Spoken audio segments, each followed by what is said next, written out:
On dit du Caire que c'est une ville qui ne dort jamais, mais depuis quelques jours, cette réputation est mise à mal. L'Égypte a imposé un couvre-feu commercial pour faire face à la flambée des prix de l'énergie directement liée à la guerre au Moyen-Orient.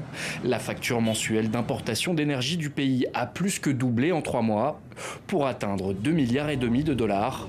Pour limiter les dégâts, le gouvernement a pris un arrêté d'1 mois. Commerces et cafés doivent fermer à 21h en semaine, 22h le week-end. Cette décision a fait chuter nos ventes de 60%, car nous avions l'habitude de travailler la nuit. Toute l'Égypte travaille la nuit, mais désormais, lorsqu'un client arrive à 21h, nous sommes sur le point de fermer. Les petits commerçants du centre-ville encaissent le coup avec difficulté. En temps normal, locaux comme touristes étrangers représentent une clientèle du soir non négligeable. Tous les secteurs du centre-ville sont en perte de vitesse et la situation de chacun est affectée. L'économie informelle, qui représente les 2/3 des emplois en Égypte, est en première ligne.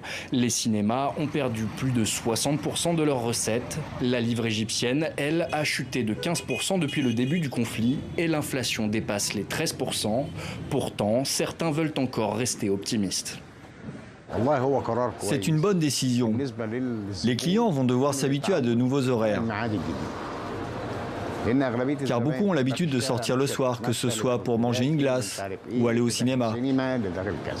Mais après ce changement, ils s'adapteront en s'organisant à l'avance et en faisant leurs achats avant l'heure de fermeture. L'arrêté est prévu pour durer 1 mois, mais dans une ville qui n'a jamais connu de couvre-feu commercial, les habitudes sont difficiles à changer et la guerre au Moyen-Orient pourrait durer encore longtemps.